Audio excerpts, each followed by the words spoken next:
What is good, everyone? Welcome back to another episode of the Renegade Roundtable podcast here. I am Jeffrey Kirby. As you can see, we also have the man, the myth, the legend himself, none other than Boss Sanchez, a.k.a. Jarryd Sanchez. Jarryd, how the hell are you? Feeling fantastic. What a great week. Listen, it has been a great week. Obviously, for you, you were there. You were in attendance. First and foremost, you also did something cool this weekend down in Pittsburgh.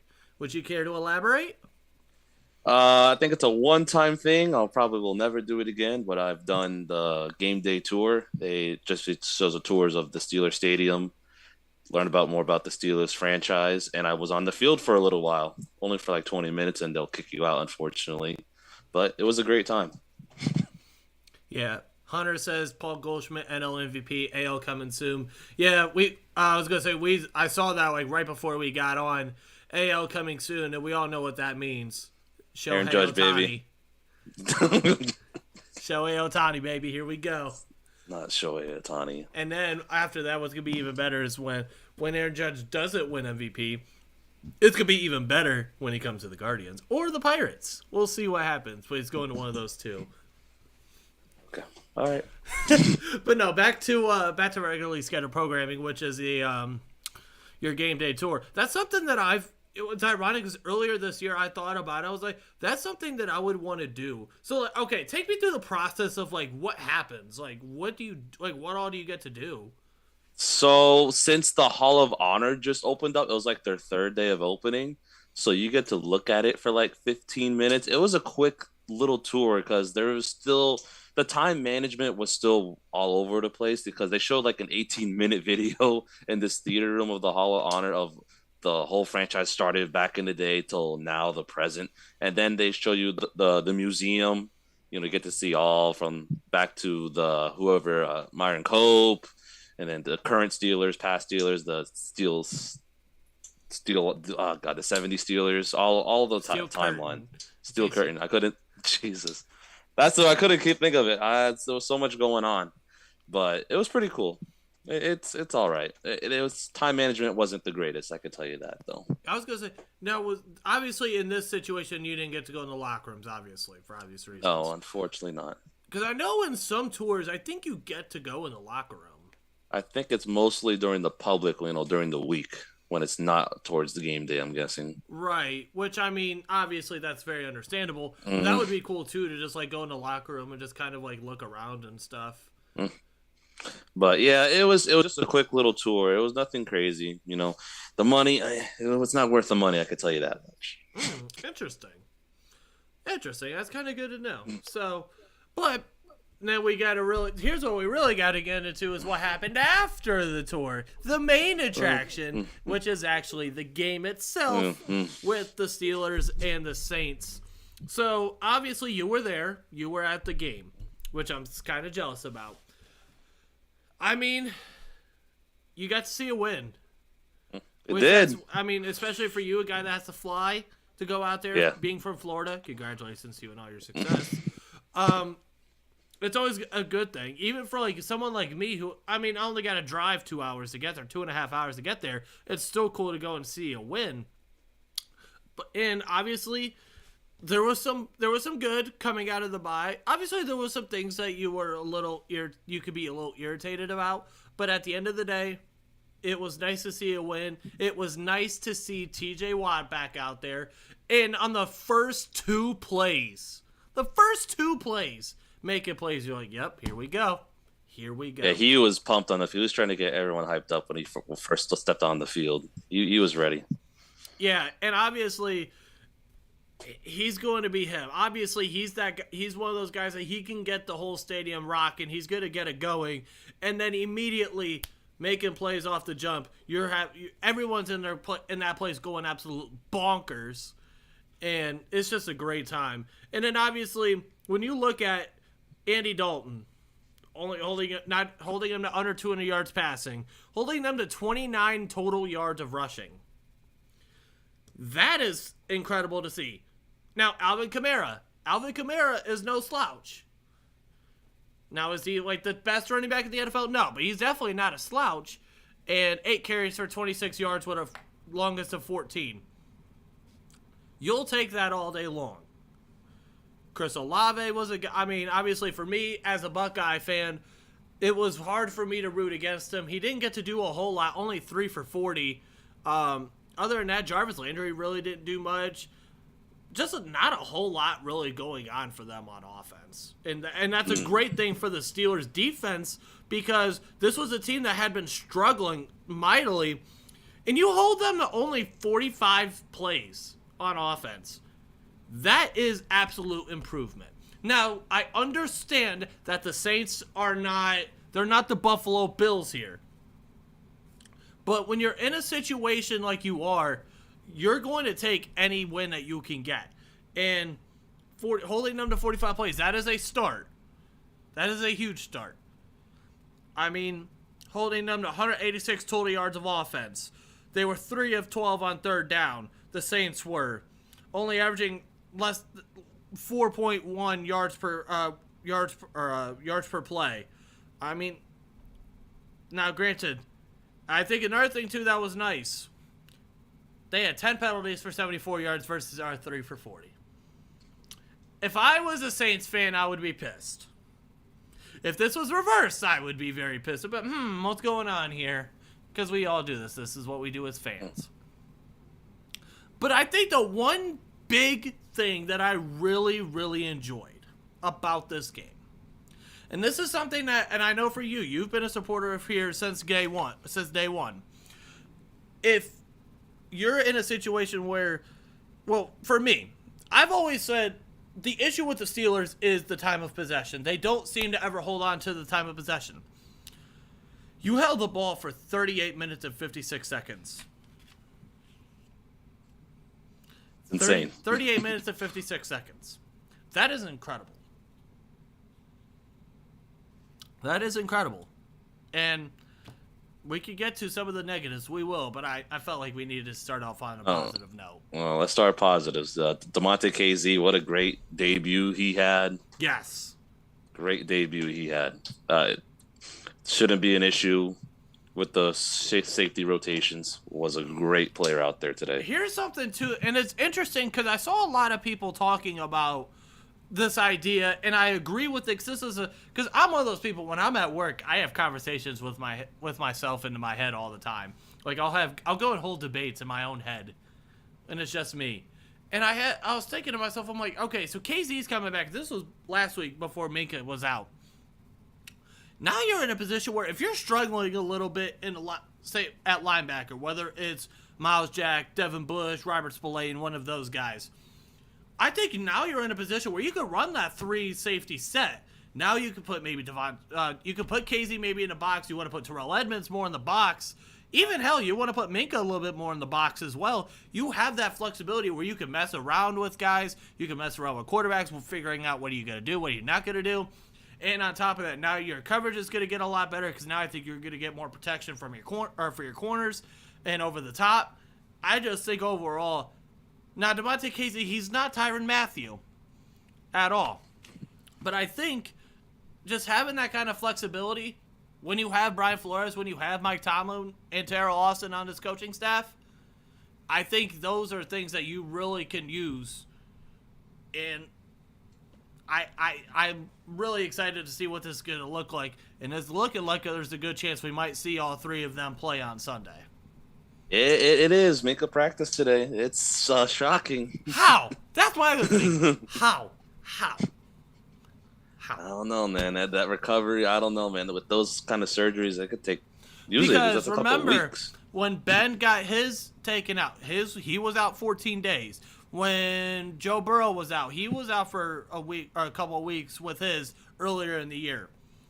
And I was getting ready to say, obviously it's a little bit different with Ben compared to maybe now because of the fact, medicine and technology has changed completely. But we have an example with Joe Burrow earlier this year. He missed a couple weeks. So the fact that now, I do kind of worry about him because I'm wondering if he is rushing himself back and I don't want something bad to happen to him.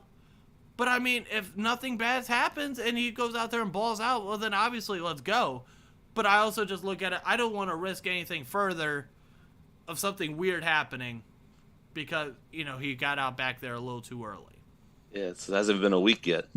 Yeah, he had it done on Saturday. We're at Thursday. It's been 5 days. 5. 1, 2, 3, 4, 5 days. So he's different. We'll see. You want to talk about he's different? Oh boy, there you go. And then obviously, here's another thing too. You want to look at you want to go back to the positive side. Let's look at our side. Let's look at the offensive side of the ball. Najee Harris having by far his best game of the year. 20 carries, 99 yards, basically 100 yards rushing, averaging basically 5 yards a carry. We need a lot more of that. Jaylen Warren, he had 9 carries for 37 yards. Okay, we're continuing to. If we can continue to see that run game develop, that's not only going to help, obviously, just the offense itself. It's going to help out Kenny Pickett because now that's going to keep the defense honest. Now you can open up the play action. This is where things are really can start clicking. But we got to continue to see this. I want to see this again this Sunday against Cincinnati. I want to see that. And we get a comment. Fortunately, the Browns are beating the Bills 41-0 in Detroit on Sunday. Congratulations. We'll talk about that game, but it's our game first. I don't think that's happening, but it might be 41-0, just the opposite. It might be. We'll see. But no, that's one thing, too, that I did like. Deontay Johnson, he only had 4 catches, but 63 yards on 5 targets. Now, the one thing I did not like, Najee coughing up the piggy. I did not like that. He never fumbles. That's his first fumble, I think. Maybe? Yeah? I have to look into it. He never fumbles the ball, but I'm pretty sure that was like his first one. Yeah. I'm not 100% certain. And then on top of that, but at the end of the day, there were some positives you wanted to see. Yeah, how about using the middle of the field a little bit, huh? You know what we saw that we need to see more of? The damn pigeons. That's what everyone's talking about. Of the damn pigeons. The Steelers are 2-0 when the damn pigeons are in, on the field. Now here's some bad news. There was a someone who was reached out to who was big into I don't know what the hell they call it, people who are experts on birds. And the reason why was because they recently just resodded the field. And so they're eating off like the little seeds on there. And it was asked, do we think we will see the pigeons on Sunday at 4:25? And they said probably not because they would have already eaten for the day. We're like, damn it! Bring back the pigeons! We'll see. That was funny. Says, 2 more weeks till Watson. Just 2 more. Can't come fast enough. Then I could make a joke. I won't do that. He's going to have a lot of pressure when he gets back and playing. I think so. Here's my thing. When it comes to this, I will say this for them in terms of what you just said. This year, I don't know how much pressure you're really going to have because this season's already kind of been a lost cause. This is more of like an audition for a lot of these players. Now, next year, 2023, and Hunter will, I think, agree with this, now all the pressure's on. Mm-hmm. Because now you're really starting to get paid. You're getting paid a crap ton of money. It was like $40-something million a year. And now the pressure's on. The pressure's not only on him, it's also on Kevin Stefanski and them. Well, it's been 2 years since he played football, so that's what I'm just worried about. We'll see. And that's the other thing, too. That's why I wouldn't say there's not as much pressure on now, it's a little different story if maybe they're 6-5 and you still have a shot at the playoffs. Now there's some pressure. They're 3-6, possibly being 3-7. There's not that much pressure because right now you're not necessarily looking at playoffs. That's where I would say on that. But it's also off the Browns, so there's that. Back to regularly scheduled programming. Now we got to get to the negatives because, of course, we have to. Kenny Pickett seemed a little off at times. You did. I definitely did. It was just, at some points during that game, you're just kind of thinking to yourself, what are you doing? Like, it was like a weird, I don't know. It was just weird, honestly. And I don't know. And we're all, I'm guilty of this as well, where it's like in the moment we want to see the Steelers be well. We want to, see Kenny Pickett, but it's also like at the same time, I don't, like, it's a weird situation because he's a 24-year-old rookie, but it's like at the end of the day, he is still a rookie, but he's 24, so you kind of go through this thing, so it's like... Still developing. He had some missed throws. He had, made bad decisions. He had, I think Freiermuth was doubled, and then, like, Deontay or Pickens was open down the field. He just threw it to Muth instead. Mm-hmm. But, like I said, decision-making. He has to learn and get better from that, so... That's all it is. He got the win. That's all that matters. And I was good and ready to say that. I mean, at the end of the day, you got the win. We'll take that all day long. What did Hunter say here? He won't have any pressure this year. Agreed. Based on our record and where we are now, the last 5 games are just going to be about getting him reps and getting him ready for the next season. That's true. Yeah, I'd agree about that. And also... because, and Hunter, obviously, he's down in Ohio State, so I don't know if they get Cleveland radio down there, but I know for me up here, like, sometimes I like to listen to just see kind of, like, what's going on with them and stuff, or if my Odyssey app is not working, so I can't listen to, like, the radio in Pittsburgh, and I'm just like, all right, whatever, I'll just listen to them. When I tell you, and me and Hunter have been, and this is something that I put in our group chat earlier this week, and Hunter knows what I'm talking about. Here's one thing that I do love. This whole entire week has been nothing but callers in Cleveland talking about how Myles Garrett's overrated. And what's even better is how I love how all these callers who are saying that are saying the issues that Myles Garrett is having. They always say, well, TJ Watt doesn't have that issue. They always bring him as, like, the comparison, and I love it. It makes me feel good. But this is where me and Hunter get, like, me and him are always the same. Like, it seems like with me and him, we're, like, for the most part, on the same page. Like, we agree on a lot of stuff. Well, Myles Garrett's going to get doubled every time. They don't have another, I don't think, who's the pass rusher beside him, basically. Clowney. Oh, well. Yeah. Yeah. And then their interior defensive line, Hunter will say, is absolute. I think you and me could be better. Oh wow, is that bad, huh? You and me could be better. We'll just keep it at that. But that's one thing I do like. And obviously TJ Watt just being TJ Watt, he did his thing or whatever. But here's something that I want to discuss, and this was something I know you were not excited to talk about. But we're going to do it anyway. You know where I'm going with this. God. So there was a tweet earlier this week. I'm putting it up on the screen now for everyone to see. So Josina Anderson. Josina Anderson, she put out a tweet. Actually, no, this was not the tweet here. Let me pull it up. I thought I had this. Okay, here we go. So Josina Anderson... what was it? A couple days ago, she put out, this January will be interesting in the NFL coaching carousel cycle. Before you read the rest of that, you're thinking, okay, that's going to probably involve Sean Payton, maybe Frank Wright, one of those. And then you read, there's talks behind the scenes as to whether one of the three longest tenured head coaches will step down after this season or next, as these lists get compiled in preparation for vacancies. We'll see.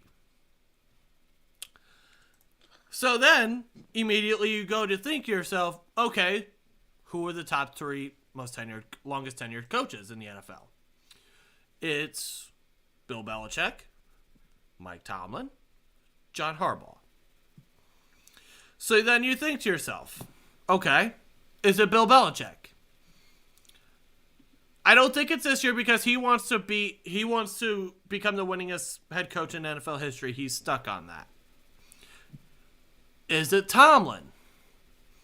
Maybe. It's an interesting conversation. Is it John Harbaugh? I personally don't think it is. This is one of the very rare things where me and Hunter disagree on. He thinks he could very well be, maybe. I don't think so. The only way that I personally would think that is they get to the point where they're just not going to re-sign Lamar Jackson, and he just feels like they're going into a rebuild, and he just feels like he doesn't want to do that. And then you get to Tomlin. And I posted this earlier in the week about a conspiracy that I had. So, you hire Brian Flores. I'm forgetting to this. Huh? Go ahead. So Go ahead. you I can't believe we're getting to this. And like I said, this is all a conspiracy. I'm not really a big conspiracy guy, but today we are. You hire Brian Flores. Great. You don't... Do we truly know what the hell he really does? No. Okay. And they're thinking, okay, he's a one-year guy. He's back in. Now he might go and get a head coaching job with one of these places that might, get vacated. Unless he thinks that there's a chance that he just might get elevated because, Pittsburgh likes to elevate coaches from within. Maybe he's thinking, I wonder if Tomlin's going to leave after this year and maybe I become the guy. Just a conspiracy. Just a conspiracy theory. I don't think it's going to happen. It's a conspiracy. It's a conspiracy. I can't believe this tweet actually came out. And then people believe it thinks Mike Tomlin. Oh my god. Okay, right. so when I put that, I think I was the one that put this tweet in our group chat. In your situation, or what were your first thoughts when you saw that? First thoughts was like, no way. And then I think about it, and then your conspiracy came up, which does kind of make sense. I'm not going to disagree. But why now? Out of nowhere. But this is January we're talking about. I don't think was Flores hired in January that time? I don't think he was. He was somewhere in that. Was it February or March? I'm pretty sure he was hired. I know it wasn't February. Brian Flores hired. Because if this was January and he was thinking about stepping down, if it was Mike Tomlin, I was like, then this would have been happened since January. It's been a while. February. Okay, well, I just don't see it happening. I thought about it was Bill Belichick. Then you said about he wants to be the winningest head coach. I was like, that does make sense. He wants to still be there. Harbaugh, we don't know what Baltimore is going to do with Lamar Jackson. You hope they sign him. And then what if they don't? You think Harbaugh wants to go through it again? Probably not. Exactly. But I think if Baltimore's smart, they will give him the most amount of money, whatever he wants. They should say yes, because if they don't, they're going to suck. Here, you know what's one thing that's very interesting about Mike Tomlin and Steeler fans? 31 NFL fan bases and league executives and analysts and beat reporters and everyone praises Mike Tomlin. Exactly. Except Steeler fans. If I had $1... Some Steeler fans. Well, I'm just kind of... Yes. Okay. Well, I mean, you can say that about anything, but then there's Steeler fans where they're saying that they want him fired. If I had $1 for every time that I have heard a Steeler fan call in a 93.7 The Fan and say, we should fire Mike Tomlin, I would probably be in Cabo right now.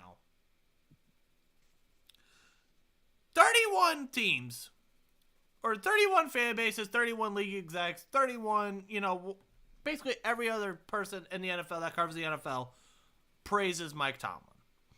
And if he were to, say he were to get fired, which we all know that won't happen, but say he were to get fired, you know how many teams would be lining up the door? 31 NFL teams. Well, not 31. I know, not 31. I was gonna say I don't think Kansas City's calling. I know. I don't think they fire Andy Reid anytime soon. I'm being exaggerative, but you know what I'm saying. I mean, the Chargers, they dropped Brandon Staley in a heartbeat for him. Arizona, yeah, we could probably drop Cliff Kingsbury. I mean, there's a lot of teams that would be calling for Mike Tomlin services. And here's another interesting thought, going back to Josina's tweet. I just had this thought.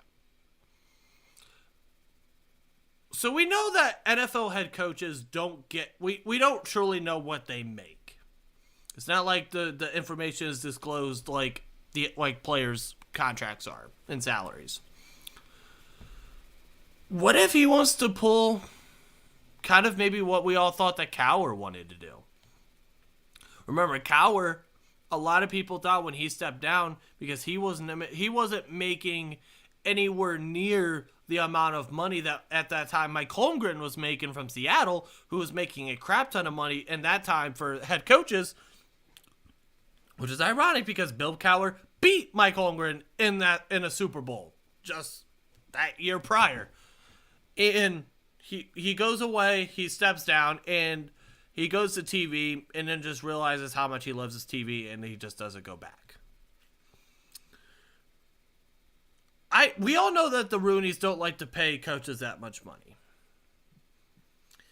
What if there's this theory that you could say maybe Tomlin steps down and leaves, maybe goes to TV for a year or two, and then tries to go somewhere else where, he can maybe get more money? Maybe if you want to say maybe that's what Sean Payton did? That's another theory, but for a man that doesn't like to do conspiracy theories, that is two. I think that's two more than I've done all year. I know it's another theory, but didn't they extend Tomlin this past season, or was it the year before? I don't remember. Because they did another 2 or 3 more years, I'm pretty sure, with Tomlin to like 2024 or like 2025. Through the 2024 season. So. Yeah, so 2021 they extended him to 3 years. Okay. You wonder how much he's making, but like, I hate is everything's about money. They make. I understand you deserve what you deserve, but I don't think that's the conspiracy about money. I don't think that it is. And I don't necessarily. And like I said, that's just one I'm throwing out. Yeah. That one also isn't as spicy as my Brian Flores one. Brian Flores, I can understand. By the way, hold on, so real quick. By the way, I have that tweet bookmarked because if somehow, some way that were to happen, I'm going to buy a lottery ticket that day. Because what the hell? Boom. We'll see. I don't want to believe it, man. I really don't. Of course we don't want to believe it. If you're a logical Steeler fan, of course you... Now, I'm not going to sit here and say that Mike Tomlin is the greatest thing ever. He has his flaws. Of course. So does Bill Belichick. So does Andy Reid. So does... Everyone else. It's okay. But he's a lot better than a lot of other coaches. Exactly. He's a guy that can command a locker room. He's going to get respect from his players. He's a player coach. He's a player's coach. Now, the one thing that I do like, or that I don't like, and it's ironic, the one of the very, very, very rare things that I actually agree with Andrew Filipponi on. Oh, God. There's one thing that I saw today that I actually agreed with him on. The philosophy of the kind of coaches that he hires. He doesn't necessarily hire young, innovative coaches. It always seems like he goes for old farts. That's my thing. At Canada. And here goes my boy Caleb saying I've arrived to say slurs and cause bans. Oh, here we go. Oh, now, here goes Hunter. Go. Oh, Jesus, here we go. Oh, this is gonna get interesting real quick. But I mean, okay, Hunter, while you're in here, what are your honest thoughts on my conspiracy of Brian Flores? I want your opinion on this. Anyways. Anyways. And so here's another thing too, and we were talking about this, and let me pull this up. Let me find it. From when we were talking about this in our group chat. Another coach that we were possibly thinking it could be Pete Carroll. Oh yeah, that was my next one. Because hasn't he been there forever? Pete Carroll's been there since like 2009. He's been there for a while. I think it was like 2009 or something when he got there. I'm pretty sure these are like the 4 coaches that's been there for a while. Then maybe Andy Reid, maybe he's the next one after that. Been in Kansas City for a while. I don't know. Andy Reid got there in like 2012, 13 maybe. Let me see. When was Andy Reid hired by the Chiefs? 2013. Yeah, Hunter says, I think it's far-fetched, but at the same time, it's an interesting route, and I don't think it's totally out of the realm. I wouldn't want Flores, though, if I were you. If Mike Tomlin ever decides to go down, I want an offensive guru coach. Yeah, and I can understand where you're going with that, because I think at the end of the day, because in this, especially when you have a young quarterback, because here's something that's interesting, and this is where when you talk about those fans that I talked about that want Mike Tomlin fired. Now, whether they're just always talking about in the spur of the moment, maybe after a loss or whatever, because we all know fans will get emotional after losses. We think irrationally. We just think outside we just go all over. Now, if you wanted to say because you want to have Mike Tomlin step down, because you want to truly find a head coach who is an offensive mind, who can maybe help develop and get Kenny Pickett going in the right direction, truly in the right direction, maybe boost up that ceiling. Maybe that's the only argument I could hear. Maybe. But I do agree that, especially in today's NFL, you want to really have an offensive-minded coach. Look at what Mike McDaniels has done for Tua. A lot of people fell off on Tua. Mike McDaniel comes in. He's a young, innovative coach. He's gotten respect in that locker room. Hell, he's gotten respect from the media, which is hard to do.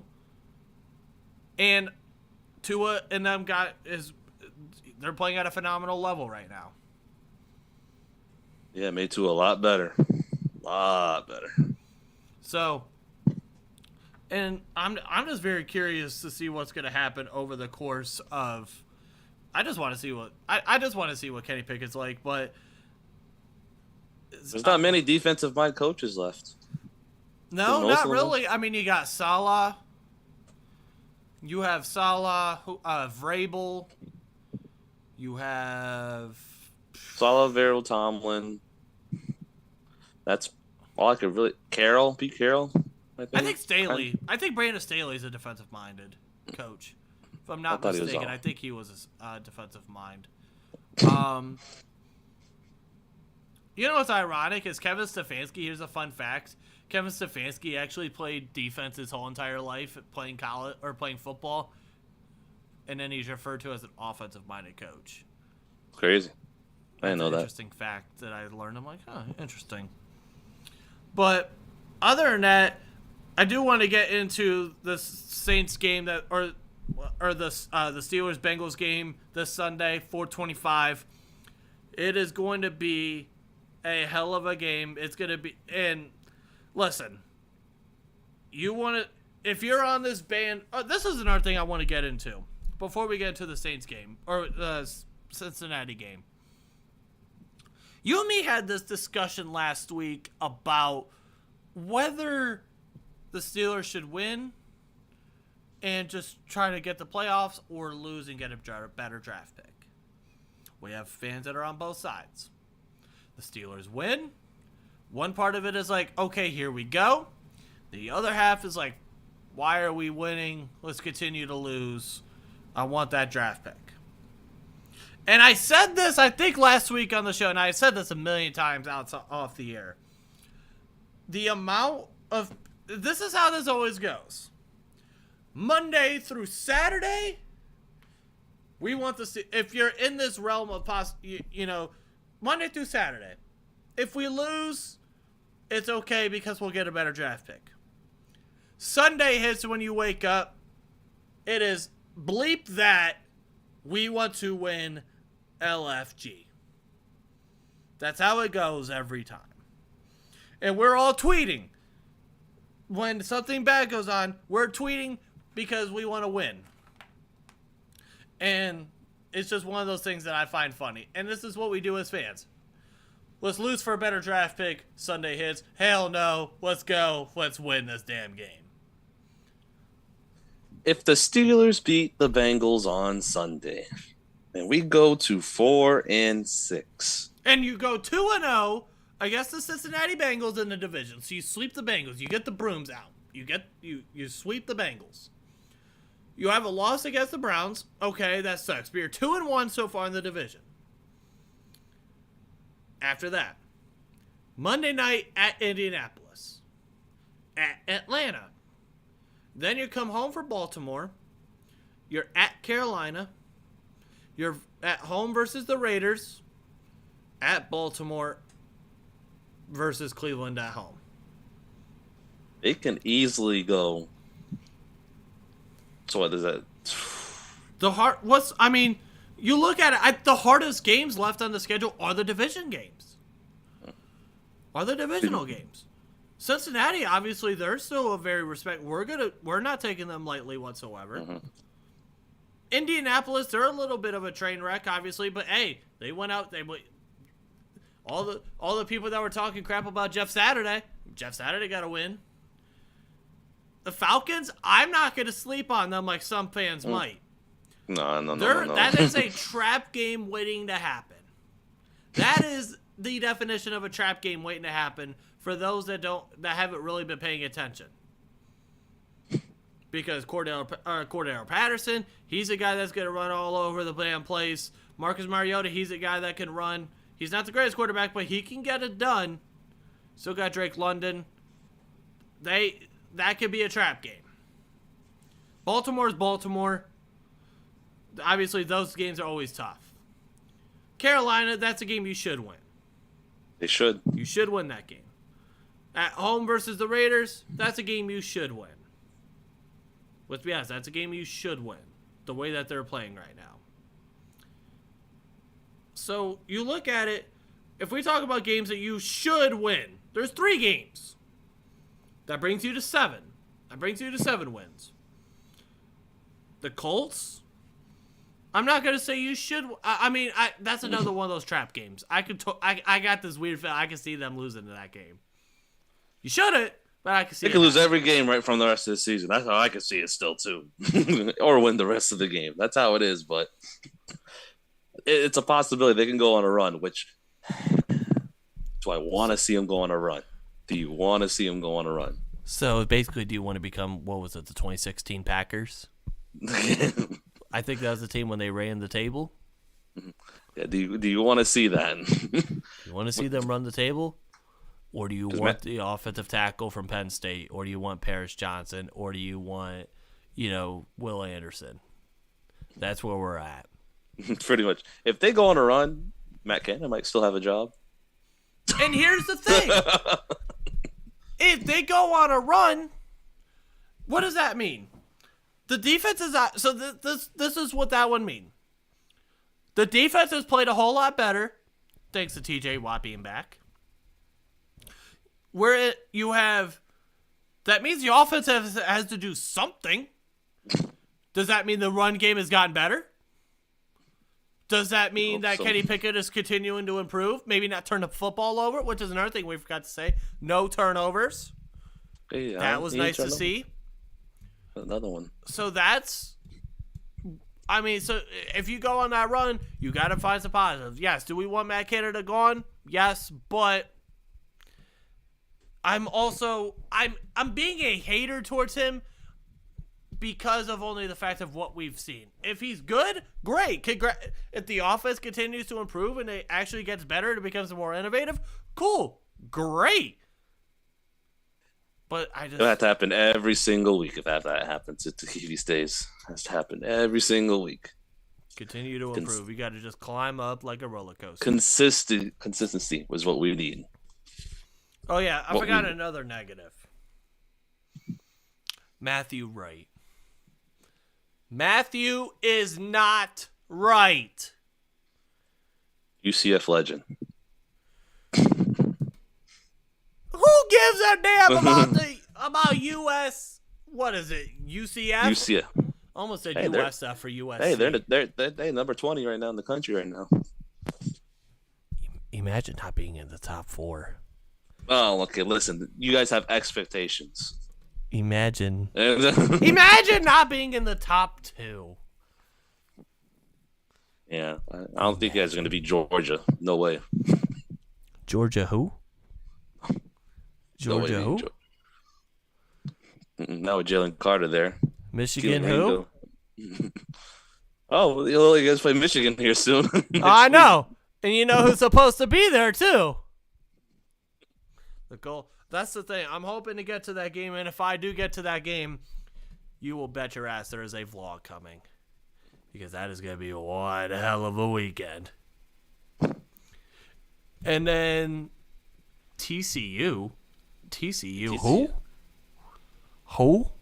I can't believe TCU is top 4. I don't know what they've been doing. Jesus. No, this is not the first time. This is not the first time, though. I remember in 2014, when it was after the conference championship games, a lot of people and analysts were pissed that Ohio State got in over TCU. Oh, wow. I didn't remember that. Then, obviously, Ohio State beat Alabama, beat Oregon. So they beat Alabama, and then they beat our other co-host Caleb's favorite team, Oregon. Here, see that O right there? Broken. Because that program. Well, is you broken. can't get rid of Matthew Wright, unfortunately. Yeah, So. and that was the other thing too that sucked. Unless you wanted to carry 2 kickers, which we all know wasn't going to happen. We'll see what happens. Maybe he could right his wrongs. Maybe there was something that just went on. The first kick that happened like that, I said, okay, were the laces out maybe? And then the other one is like, okay, there's something going on here. No, something's not right here. We need to get this fixed. We need to get it fixed. He's there for 3 more weeks, so everyone's got to suck it up. Suck it up, Buttercup. But no, I mean, so getting into the Cincinnati game, obviously, not expecting Joe Burrow to throw 4 interceptions. It's because he's throwing 5, that's why. Oh, yeah, Minka, I don't expect him to get a pick 6 on the second play. I expect it on the first. No, I'm just kidding. But no, that is it's gonna be. It's a tough game. It's always gonna be a tough game. Now Joe Burrow and them. Now they are without Jamar Chase. I think that's huge. It's really huge. Because now you're down to T Boyd. Wow. T Higgins, Tyler Boyd. Joe Mixon is still Joe Mixon. He could always be a threat. Their offensive. Now here's where I think the advantage comes in again. Their offensive line has just not played that well. Their offensive line has not played up to the expectations that a lot of us thought that they were going to have. So now this is where TJ Watt's going to come in. The reigning AFC Defensive Player of the Week, Alex Highsmith. Oh, wow. Congrats to him.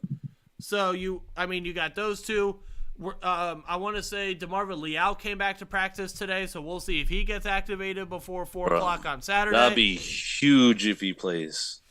I'd like to see him play more. Especially we don't know the status of Larry Ogunjobi. He's dealing with a back. So well, he practiced it today, so he was limited. I am looking up the injury report for for them. Okay, Harris, he was a full practice with a knee. Okay, Marcus so real quick, we have some breaking news. the AL MVP. Oh my God, please! I'm not looking. I haven't looked at it. Shohei Ohtani. Let's fucking go, Aaron Judge, baby. As it should, yes, honestly. Sir. As it should be, honestly. As it should be. Listen, if the Angels were in playoff contention, sure, Shohei can have it. It would have been a closer race. But the Angels weren't good. Guardians third base Jose Ramirez came in fourth. Judge received 28 of 30 first place votes. Almost won it unanimously. Let's go.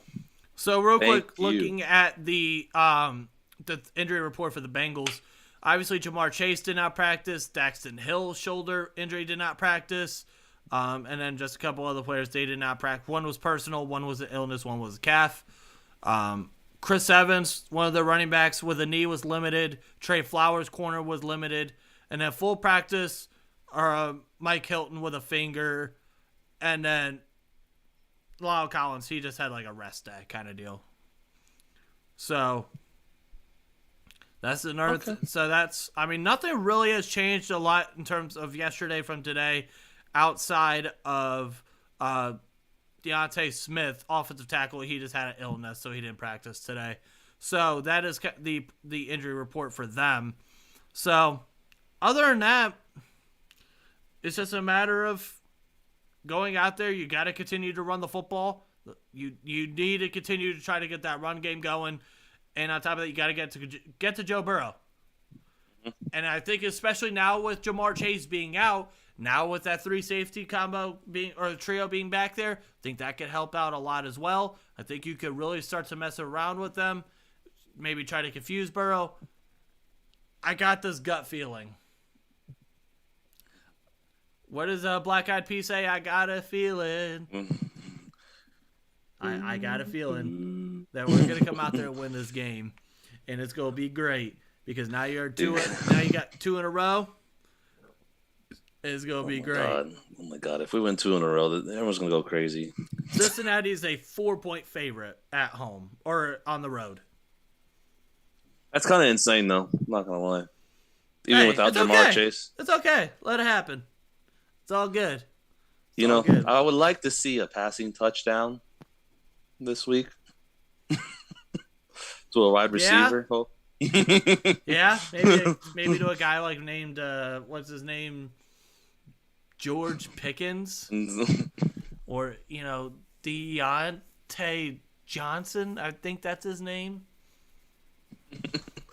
Frymouth, please. Or even Connor Hayward, for all I care at this point. Listen, I'm okay with the run-in touchdowns. It's easy, guaranteed, sure.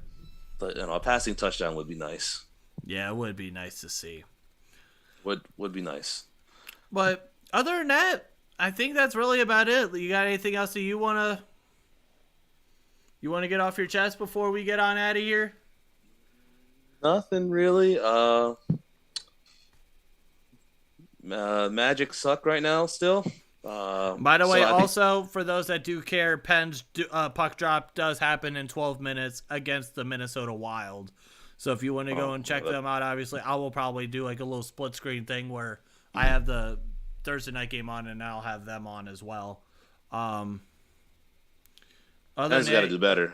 Penn's got to do better. They have leads and they blow it. That's what I've been seeing. You know who that sounds like? Sounds like the Cavs. Oh boy. Yeah, aren't the Cavs like on a 5-game losing streak right now? Don't remind me. Don't I remind know, me. we're not on a losing streak, but we lost. Like, Hunter said Apollo the GOAT. Oh my God. The Apollo the GOAT, that's right. He's hurt. He's not playing tonight, unfortunately. From Apollo, he's not going to be back probably for a week and a half, unfortunately. It sucks. I hate injuries. Apollo is not the GOAT. Apollo's the guy, man. Oh yeah, he is. He is a dog. He is a beast. Well, I wanted to see him play. Well, at some point you'll have to get down to a game where. Have you already gone? Yeah, have you been to a game already? I went to one, but Paulo was out. He was questionable, and he was ruled out. But the Magic won. They beat the Mavs when I was there against Luka. So you'll have to get to a. How far do you live? Like how far of a drive is it from your place to to the Magic? Orlando? Oh yeah, it's probably an hour at most. Not far. Oh, okay. I'm not too far away from Orlando. I'm in Central Florida, but it's like an hour away to Orlando. Oh, so it's To the not Amway like Center. too bad if you wanted to go to a game. No, it's not bad. I'll get there in 45 minutes. So basically it's basically from like where I'm at to like the Pro Football Hall of Fame. So Yeah. So, which by the way, that's so nice to say. I could just go up to the Hall of Fame whenever I want. I'll be there when Ben gets up there. That's what I'm saying. I'll be there too. We'll all be there. 2027. You're damn right. Also, I do want to say, shout out Tom Brady for not retiring and actually coming back, so Big Ben could have his day. That's his day. I can't wait. I'll be going to Disney. Not crazy. No, I don't go to Disney like that. I maybe go once a year at most. That's the other thing too. Is like we have Cedar Point. Like it's like 45 minutes away from here. And I haven't gone, and it's been a few years since I've gone, but that place was always phenomenal. Universal right now is better than Disney. So I've been to Universal. I've not been to Disney. I've been to Universal, and that was fun, except the time where I got seasick or when I got motion sickness. Oh, yeah, that was I have some stories about that day. oh boy, but that was I have bad. some stories about that day, but I will not post them on air because, yeah, we'll just keep it at that. Other than that, I think that's all we got for today. I do want to say thank you everyone for tuning in. I hope you guys did enjoy. If you guys did, smash that like button, hit the subscribe button, drop a comment. We will not be on next week. We are obviously taking the week off for Thanksgiving, so no podcast next week. I definitely may do some reaction videos again for the games next week, so I will do that. Like I did last year, obviously I'll be reacting to some games. May not be as much because it's the first 425 game. So usually I just come on right after the Steelers game and react to some games when YouTube does not block my videos. Because, I had a video. It was the Bills and Vikings reaction. I did that, and it got blocked. I was so pissed.